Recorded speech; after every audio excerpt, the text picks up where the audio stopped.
A one TV news ವೀಕ್ಷಕರಿಗೆ ಸ್ವಾಗತ. ಸಂಜೀವಿನಿ ಯುಗಾದಿ ಮಾಸಿಕ ಸಂತೆಯನ್ನು ಉದ್ಘಾಟಿಸಿದ ಸಚಿವ ಎಂಸಿ ಸುಧಾಕರ್. ಮಹಿಳೆಯರು ಹೊಸ ಸ್ವ ಉದ್ದಿಮೆಗಳನ್ನು ಕೈಗೊಳ್ಳುವ ಮೂಲಕ ಸ್ವಾವಲಂಬಿಗಳಾಗಬೇಕು, ಸಮಾಜವು ಅವರಿಗೆ ಪ್ರೋತ್ಸಾಹ ನೀಡಬೇಕು ಎಂದು ಉನ್ನತ ಶಿಕ್ಷಣ ಸಚಿವ ಡಾಕ್ಟರ್ ಎಂಸಿ ಸುಧಾಕರ್ ಅಭಿಪ್ರಾಯಪಟ್ಟರು.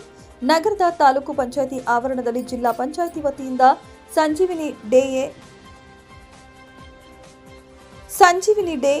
NRLM ಯೋಜನೆ ಅಡಿ ಯುಗಾದಿ ಹಾಗೂ ರಂಜಾನ್ ಪ್ರಯುಕ್ತ ಆಯೋಜಿಸಿದ್ದ ಸಂಜೀವಿನಿ ಯುಗಾದಿ ಮಾಸಿಕ ಸಂತೆಯನ್ನು ಉದ್ಘಾಟಿಸಿ ಮಾತನಾಡಿದರು. ಜಿಲ್ಲೆಯ ಮಹಿಳಾ ಸ್ವಸಹಾಯ ಗುಂಪುಗಳ ಸದಸ್ಯರ ಉದ್ದಿಮೆಗಳಿಂದ ತಯಾರಿಸಿದ ಪ್ಯಾಕ್ ಮಾಡಿದ ಉತ್ಕೃಷ್ಟ ಗುಣಮಟ್ಟದ ಸಾವಯವ ಉತ್ಪನ್ನಗಳು, ವಿವಿಧ ಕರಕುಶಲ ವಸ್ತುಗಳು, ಆಹಾರ ಉತ್ಪನ್ನಗಳು, ಗೃಹೋಪಯೋಗಿ ವಸ್ತುಗಳನ್ನು ಗ್ರಾಹಕರಿಗೆ ಉತ್ತಮ ಗುಣಮಟ್ಟ ಹಾಗೂ ನಿಗದಿತ ಬೆಲೆಯಲ್ಲಿ ಒದಗಿಸುವ ಉದ್ದೇಶದಿಂದ ನೇರ ಮಾರಾಟ ಸಂತೆಯನ್ನು ಇದೇ 16, 17, 18ರಂದು ಜಿಲ್ಲೆಯ ಎಲ್ಲಾ ತಾಲೂಕು ಕೇಂದ್ರಗಳಲ್ಲಿ ಆಯೋಜಿಸಲಾಗಿದೆ ಎಂದು ತಿಳಿಸಿದರು. ಸಾರ್ವಜನಿಕರು ಮಹಿಳಾ ಸಂತೆಯಲ್ಲಿ ಖರೀದಿಸುವ ಮೂಲಕ ಮಹಿಳಾ ಸಂಘಗಳಿಗೆ ಪ್ರೋತ್ಸಾಹ ನೀಡಬೇಕು. ಮುಂದಿನ ದಿನಗಳಲ್ಲಿ ಇನ್ನೂ ದೊಡ್ಡ ಮಟ್ಟದಲ್ಲಿ ಉದ್ದಿಮೆಗಳನ್ನು ಸ್ಥಾಪಿಸುವ ಮೂಲಕ ಹೆಚ್ಚಿನ ವಹಿವಾಟು ನಡೆಸಿ ಆರ್ಥಿಕವಾಗಿ ಸಬಲರಾಗಲಿ. ಯುಗಾದಿ ಮತ್ತು ರಂಜಾನ್ ಹಬ್ಬಗಳನ್ನು ಅವರವರ ಸಂಪ್ರದಾಯಗಳಿಗೆ ಅನುಗುಣವಾಗಿ ಶಾಂತಿ ಸೌಹಾರ್ದತೆಯಿಂದ ಆಚರಿಸಲಿ ಎಂದು ಹಾರೈಸಿದರು. ಚಿಕ್ಕಬಳ್ಳಾಪುರದ ಬಂದ್ ಬಗ್ಗೆ ಪ್ರಸ್ತಾಪಿಸಿ ಪ್ರಜಾಪ್ರಭುತ್ವದಲ್ಲಿ ಹೋರಾಟ ಮಾಡಲು ಸಂತ್ರಸ್ತರು, ಅವರ ನಿಲುವು ಹೋರಾಟಕ್ಕೆ ಯಾವುದೇ ಅಭ್ಯಂತರವಿಲ್ಲ, ಆದರೆ ನಮ್ಮ ನಿಲುವು ಸ್ಪಷ್ಟವಾಗಿದೆ. ಇದು ಕೇವಲ ಅಂತರ್ಜಲ ವೃದ್ಧಿಗಾಗಿ ಮಾತ್ರ, ಕುಡಿಯುವ ನೀರಿಗಾಗಲಿ ಕೃಷಿಗಾಗಲಿ ಬಳಕೆ ಮಾಡುವಂತಿಲ್ಲ ಎಂದು ಅನೇಕ ಬಾರಿ ತಿಳಿಸಿದ್ದೇನೆ ಎಂದರು. ತಾಲೂಕು ಪಂಚಾಯಿತಿ ಕಾರ್ಯನಿರ್ವಹಣಾಧಿಕಾರಿ ಎಸ್ ಆನಂದ್, ತಾಲೂಕು ಪಂಚಾಯಿತಿ ಮಾಜಿ ಅಧ್ಯಕ್ಷ ರಘುನಾಥ ರೆಡ್ಡಿ, ಮುಖಂಡರಾದ ಉಮೇಶ್, ಮಾಜಿ ನಗರಸಭಾ ಸದಸ್ಯ ಕಲಾವತಿ, ಅಂಜಪ್ಪ ಸೇರಿದಂತೆ ವಿವಿಧ ಮಹಿಳಾ ಸಂಘಟನೆಗಳ ಪದಾಧಿಕಾರಿಗಳು ಭಾಗವಹಿಸಿದ್ದರು. ಮತ್ತು ಪೌಷ್ಟಿಕಾಂಶಗಳನ್ನು ಕೂಡಿರ್ತಕ್ಕಂಥ ಒಂದು ಏನು ನಮ್ಮ ಜಿಲ್ಲೆಯಲ್ಲೇ ಬೆಳೆದಿರ್ತಕ್ಕಂಥ ಈ ಪದಾರ್ಥಗಳನ್ನು, ಈಗ ಉದಾಹರಣೆಗೆ ಆರ್ಗ್ಯಾನಿಕ್ ಬೆಲ್ಲ 500 ಗ್ರಾಮು, ತೊಗರಿ ಬೇಳೆ ಅದು 500 ಗ್ರಾಮು, ಆಮೇಲೆ ಮೈದಾ ಹಿಟ್ಟು 500 ಗ್ರಾಮ್, ಇದೊಂದು ಸೈಜು ಮತ್ತು ಒಂದು kg ಇದೆ. ಇದರಲ್ಲಿ 1 kg ಇದೆ.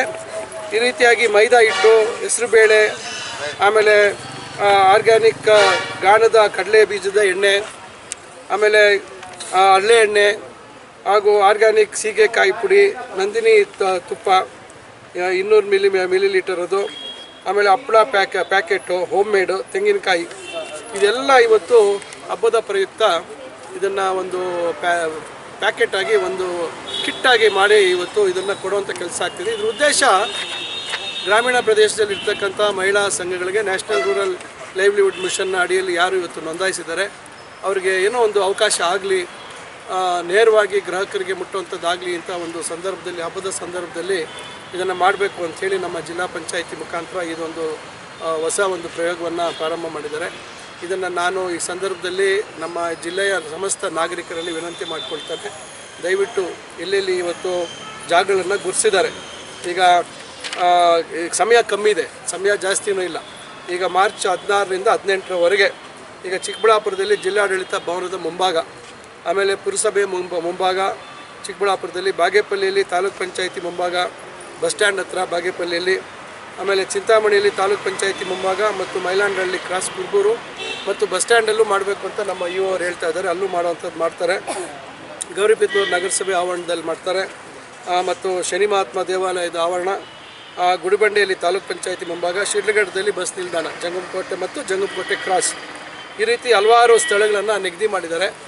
ಈ ಲಭ್ಯ ಇರ್ತಕ್ಕಂಥ ಇನ್ನು ಕೇವಲ 2-3 ದಿನಗಳಲ್ಲಿ ದಯವಿಟ್ಟು ಎಲ್ಲರೂ ಇವತ್ತು ನಮ್ಮ ಈ ಮಹಿಳಾ ಸಂಘಗಳಿಗೆ ಪ್ರೋತ್ಸಾಹ ನೀಡಬೇಕು ಅಂತಕ್ಕಂಥ ಉದ್ದೇಶದಿಂದ ಇವತ್ತು ತಾವೆಲ್ಲರೂ ಬೇರೆ ಕಡೆ ಖರೀದಿ ಮಾಡೋ ಬದಲು ಇಲ್ಲಿ ನಿಮ್ಮ ಜೊತೆಯಲ್ಲೇ ಇರ್ತಕ್ಕಂಥ ನಿಮ್ಮವರೇ ಮಹಿಳೆಯರು, ಎಲ್ಲರೂ ಮಹಿಳೆಯರಿಗೆ ಇವತ್ತು ನಾವು ಹೆಚ್ಚು ಶಕ್ತಿ ತುಂಬತಕ್ಕಂಥ ಕೆಲಸ ಆಗಬೇಕು. ಆ ಕಾರಣದಿಂದ ಇದನ್ನು ಖರೀದಿ ಮಾಡೋದ್ರಿಂದ ಅವರಿಗೆ ಒಂದು ಆತ್ಮಸ್ಥೈರ್ಯವನ್ನು ಹೆಚ್ಚು ಮಾಡ್ತಕ್ಕಂಥದ್ದಾಗುತ್ತೆ. ಮುಂದೆ ಬೇರೆ ರೀತಿ ಸಣ್ಣ ಉದ್ಯಮಗಳನ್ನು ಮತ್ತೊಂದು ಇವೆಲ್ಲ ಮಾಡುವಂಥದ್ದಕ್ಕೆ ಈಗಾಗಲೇ ಭಾಳಷ್ಟು ಮಾಡ್ತಾ ಇದ್ದಾರೆ. ಈಗ ಉದಾಹರಣೆಗೆ ಇಲ್ಲಿ ಈಗ ಭಾಳ ವಸ್ತುಗಳು ಈಗ ಹ್ಯಾಂಡಿಕ್ರಾಫ್ಟ್ಸು ಮಾಡ್ತಾಯಿದ್ದಾರೆ. ಕೌಶಲ್ಯಾಭಿವೃದ್ಧಿ ಉದ್ಯಮಶೀಲತೆ ಜೀವನೋಪಾಯ ಇಲಾಖೆ ಮುಖಾಂತರ ಈಗ ನಾನು ಚಕ್ಲಿ ಎಲ್ಲ ಮಾಡುವಂಥದ್ದು ನೋಡಿದ್ದೀವಿ, ರಾಗಿ ಇದು ಮಾಡೋದು ನೋಡಿದ್ದೀವಿ, ಉಂಡೆಗಳು ಮಾಡ್ತಾಯಿದ್ದಾರೆ, ಚಾಕ್ಲೇಟ್ಗಳು ಮಾಡ್ತಾಯಿದ್ದಾರೆ. ಈಗ ಬೇರೆ ಎಣ್ಣೆ ಪದಾರ್ಥಗಳು ಇದೇನೀಗ ಎಣ್ಣೆ ಎಲ್ಲ ತಯಾರು ಮಾಡಿ ಅದರಲ್ಲಿ ಹಾಕಿದ್ದಾರೆ, ಅವೆಲ್ಲ ಮಾಡ್ತಾಯಿದ್ದಾರೆ. ಈ ಥರ ಬೇರೆ ಉದ್ಯಮಗಳನ್ನು ಇವತ್ತು ಅವಲಂಬಿಸ್ಕೊಂಡು ಒಂದು ಸ್ವಾವಲಂಬಿ ಜೀವನ ಮಾಡಬೇಕು ಅಂತಕ್ಕಂಥ ಒಂದು ಪ್ರಯತ್ನ ಇವತ್ತು ಮಹಿಳೆಯರು ಮಾಡ್ತಾ ಇರೋದ್ರಿಂದ ನಮ್ಮೆಲ್ಲರ ಕರ್ತವ್ಯ ಅವರಿಗೆ ಪ್ರೋತ್ಸಾಹ ನೀಡ್ತಕ್ಕಂಥದ್ದು.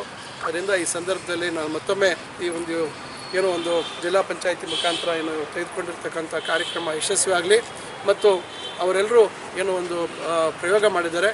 ಮುಂದೆ ಪ್ರತಿಯೊಂದು ಹಬ್ಬದ ಸಂದರ್ಭದಲ್ಲೂ ಕೂಡ ಈ ರೀತಿ ಒಂದು ಪ್ರಯತ್ನಗಳನ್ನು ಮಾಡಿದಾಗ ಹೆಚ್ಚು ಜನಕ್ಕೆ ಪ್ರಚಾರ ಆಗ್ತದೆ ಮತ್ತು ಹೆಚ್ಚಿನ ರೀತಿಯಲ್ಲಿ ವಹಿವಾಟನ್ನಾಗುವಂಥದ್ದು ಆಗ್ತದೆ ಅಂತಕ್ಕಂಥ ಮಾತನ್ನು ಹೇಳಿ ಈ ಸಂದರ್ಭದಲ್ಲಿ ಜಿಲ್ಲಾ ಪಂಚಾಯಿತಿ ಚಿಕ್ಕಬಳ್ಳಾಪುರ ನಮ್ಮ CEO ಅವರಿಗೆ ಮತ್ತು ಎಲ್ಲರಿಗೂ ಎಲ್ಲ ಅಧಿಕಾರಿ ವರ್ಗದವರಿಗೆ ಅಭಿನಂದನೆ ಸಲ್ಲಿಸ್ತೀನಿ ಮತ್ತು ಇದರಲ್ಲಿ ಪಾಲ್ಗೊಂಡಿರ್ತಕ್ಕಂಥ ಎಲ್ಲ ಮಹಿಳಾ ಸಂಘಗಳು ಕೂಡ ಅವರಿಗೆ ಶುಭವನ್ನು ಕೋರ್ತಾ ಇದ್ದೀನಿ. ನಾಗರಿಕರಿಗೆ ಯುಗಾದಿ ಹಬ್ಬ ಮತ್ತು ರಂಜಾನ್ ಹಬ್ಬದ ಶುಭಾಶಯಗಳನ್ನು ಕೊಡ್ತಾ ಇದ್ದೀನಿ. ಎಲ್ಲರೂ ಭಾಳ ಸಂತೋಷದಿಂದ ಭಾಳ ಸಡಗರದಿಂದ ಈ ಎರಡು ಹಬ್ಬಗಳನ್ನು ಅವರವರ ಧರ್ಮದ ನಂಬಿಕೆಗೆ ಅನುಗುಣವಾಗಿ ಅದನ್ನು ಆಚರಿಸ್ಕೋಬೇಕು ಅಂತಕ್ಕಂಥದ್ದು ಆಚರಿಸ್ಬೇಕು ಅಂತಕ್ಕಂಥ ಒಂದು ಮನವಿಯನ್ನು ಮಾಡ್ತಾ ಮತ್ತೊಮ್ಮೆ ಎಲ್ಲರಿಗೂ ಶುಭಾಶಯಗಳನ್ನ ಕೊಡ್ತೀನಿ. ಸರಿ, ಚಿಕ್ಕಬಳ್ಳಾಪುರದಲ್ಲಿ ಬಂದಾಯಿತು, ಎಷ್ಟಾಯಿತು, ಏನಾಯಿತು ಅನ್ನೋದು ಮಾಹಿತಿ ತಗೊಳ್ಳಿ, ಎಷ್ಟು ಜನ ಇದಕ್ಕೆ ಸಹಕಾರ ಕೊಟ್ಟರು ಅಂತ. ಅದರಿಂದ ಈಗ ಅವರವರ ಆಲೋಚನೆಗಳು, ಅವರವರ ತೀರ್ಮಾನಗಳು, ಅವರು ಮಾಡೋವಂಥದ್ದಕ್ಕೆ ನನ್ನದೇನು ಅಭ್ಯಂತರ ಇಲ್ಲ. ಬಟ್ ನನ್ನ ಒಂದು ನಿಲುವೇನಿದೆ ಭಾಳ ಸ್ಪಷ್ಟವಾಗಿದೆ. ಇದು 3ನೇ ಹಂತದ ಶುದ್ಧೀಕರಣ, ಇದಕ್ಕೆ ಅವಶ್ಯಕತೆ ಇಲ್ಲ. ಈ ಯೋಜನೆ ಪ್ರಾರಂಭ ಮಾಡಿರ್ತಕ್ಕಂಥದ್ದೇ ಕೇವಲ ಕೆರೆಯಲ್ಲಿ ನೀರು ತುಂಬಿಸುವಂಥದ್ದು, ಅಂತರ್ಜಲ ವೃದ್ಧಿ ಮಾಡುವಂಥದ್ದಕ್ಕೆ, ಬೇರೆ ಯಾವುದೇ ಬಳಕೆ ಮಾಡುವಂಥದ್ದಕ್ಕೆ ಅಲ್ಲ ಅಂತಕ್ಕಂಥದ್ದನ್ನು ಪ್ರತಿಯೊಂದು ಸಂದರ್ಭದಲ್ಲೂ ನಾನು ಹೇಳಿದ್ದೇನೆ. ಆದರೆ ಕೆಲವರಿಗೆ ಆ ರೀತಿ ಆಲೋಚನೆಗಳು ಇರ್ತಕ್ಕಂಥವ್ರಿಗೆ ನಾವೇನು ಹೆಚ್ಚು ಹೇಳಲಿಕ್ಕಾಗೋದಿಲ್ಲ. ಅವರು ಹೋರಾಟಗಳು ಮಾಡುವಂಥದ್ರಲ್ಲಿ ನಂದೇನು ಅಭ್ಯಂತರ ಇಲ್ಲ. ಅವ್ರ ಹೋರಾಟಗಳು ಅವ್ರು ಮಾಡಿ, ನಂದೇನು ಅಭ್ಯಂತರ. ಸರ್, ಈಗಾಗಲೇ ಸಮಸ್ಯೆ ಬಗ್ಗೆ ಈಗಾಗಲೇ ಸಂಪುಟದಲ್ಲೂ ಚರ್ಚೆ ಆಗಿದೆ. ಪ್ರತ್ಯೇಕವಾಗಿ ಟಾಸ್ಕ್ ಫೋರ್ಸ್ಗೆ ಮತ್ತು ಗ್ರಾಮೀಣಾಭಿವೃದ್ಧಿ ಇಲಾಖೆ ಮುಖಾಂತರ ಅನುದಾನವನ್ನು ಒದಗಿಸಬೇಕು ಅಂತಕ್ಕಂಥ ಒಂದು ಮನವಿಯನ್ನು ಮೊನ್ನೆ ಗ್ರಾಮೀಣಾಭಿವೃದ್ಧಿ ಸಚಿವರ ಮುಖಾಂತರ ಮತ್ತು ಅವರೆಲ್ಲರೂ ಮುಖ್ಯಮಂತ್ರಿಗಳಿಗೆ ಮನವಿ ಮಾಡಿದ್ದೀವಿ. ಖಂಡಿತ ನಾವು ಕುಡಿಯೋ ನೀರಿನ ಸಮಸ್ಯೆ ಉಲ್ಬಣ ಆಗದ ರೀತಿಯಲ್ಲಿ ತಕ್ಷಣ ಎಲ್ಲಿ ಕುಡಿಯೋ ನೀರಿನ ಸಮಸ್ಯೆ ಉಲ್ಬಣ ಆಗುತ್ತೆ ಅಲ್ಲೆಲ್ಲ ನಾವು ಮುಂಚಿತವಾಗಿ ಅದನ್ನು ಅಂದಾಜು ಮಾಡಿಕೊಂಡು ಅದ್ರ ಬಗ್ಗೆ ಏನೆಲ್ಲ ಮುಂಜಾಗ್ರತೆ ಕ್ರಮ ವಹಿಸಬೇಕು ಅದನ್ನು ವಹಿಸ್ತೀವಿ. ಮೀಟಿಂಗಲ್ಲಿ ನಾವು ಭಾಳ ಸ್ಪಷ್ಟವಾಗಿ ಹೇಳಿದ್ದೀವಿ, ಮುಂದೆ ಬೇಸಿಗೆ ಬರ್ತಕ್ಕಂಥದ್ದಕ್ಕೆ ತಯಾರಾಗಬೇಕು ಅಂತ. ಅದನ್ನು ನಿರಂತರವಾಗಿ ಅಧಿಕಾರಿಗಳು ಸಭೆ ಮಾಡ್ತಾ ಇರ್ತೀವಿ. ಆದರೆ ನಾವು ಮೊದಲು ಅನುದಾನ ಒದಗಿಸುವಂಥ ಕೆಲಸ ಆಗಬೇಕು. ಅದನ್ನು ನಾವು ಸರ್ಕಾರದಲ್ಲಿ ನಾವು ಈಗಾಗಲೇ ಚರ್ಚೆ ಆಗಿರೋದ್ರಿಂದ ಅನುದಾನ ಲಭ್ಯ ಆಗಿದ ಕೂಡಲೇ ನಾವು ಮಾಡ್ತೀವಿ. ಆದರೆ ಯಾವುದಕ್ಕೂ ಅನುದಾನ ಇಲ್ಲ ಅಂತಕ್ಕಂಥದ್ದಕ್ಕೆ ಕಾಯುವಂಥ ಪ್ರಶ್ನೆ ಇಲ್ಲ. ಜಿಲ್ಲಾಧಿಕಾರಿಗಳು ಮತ್ತು CEO ಅವರು ಇವರೆಲ್ಲರೂ ಇದಕ್ಕೆ ತಯಾರಾಗಿದ್ದಾರೆ. ಅವರೆಲ್ಲ ರೀತಿ ಈಗಾಗಲೇ ಅಧಿಕಾರಿಗಳ ಜೊತೆ ಚರ್ಚೆ ಮಾಡಿ ಇದಕ್ಕೆಲ್ಲ ಕ್ರಮ ತಗೋಬೇಕು ಅಂತ ನಾವು ಸೂಚನೆ ಕೊಡ್ತೀವಿ.